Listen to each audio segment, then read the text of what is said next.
So what exactly is a front? A front is a boundary or an area of separation between warm and cold air. All fronts have the following in common, in that they always separate warmer air from colder air.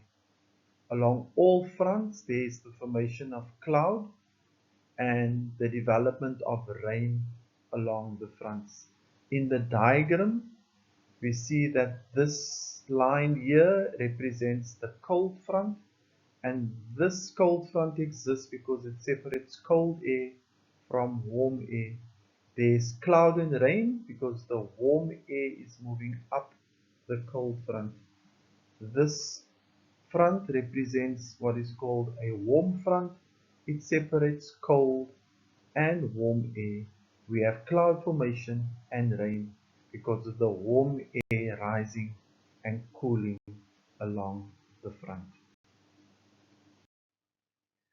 If all fronts separate warm and cold air and all fronts produce cloud and rain, what is the difference between a cold front and a warm front?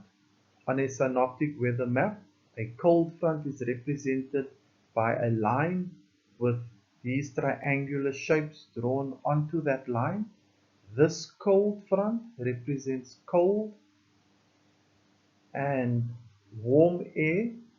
If we assume that this front is moving from west to east, this is a cold front because the air behind the front is cold. It is important to be aware of the type of weather that is created by a cold front. For example, a cold front passing over Cape Town. What impact would such a cold front have on the weather? The weather is going to become colder in that the temperature is going to decrease. When the temperature decreases, the pressure is going to increase. We have the formation of cloud along the cold front, particularly cumulonimbus clouds. We're going to have the development of rain along the cold front, and in this instance, it's going to be quite heavy. The wind speed is going to increase, and in the southern hemisphere, the wind direction behind the cold front is going to be southwesterly because of the clockwise rotation of air associated with the cold front. If we assume the movement of the front to be from west to east, this warm front is created because the air behind the front is warm.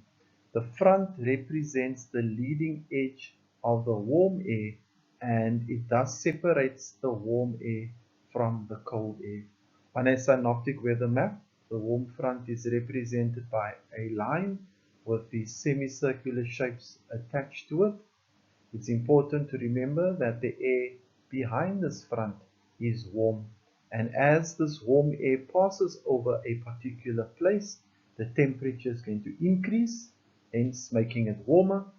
When the temperature increases, the pressure is going to decrease.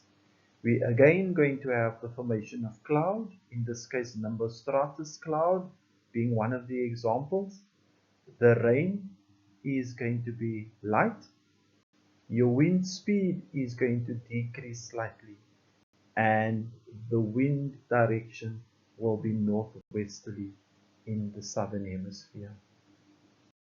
On a satellite image, one is able to pick up the fronts based on the formation of clouds. In this instance, we see that there's a low pressure at the center, and then we have this band of cloud representing the cold front, and this band of clouds below representing the warm front.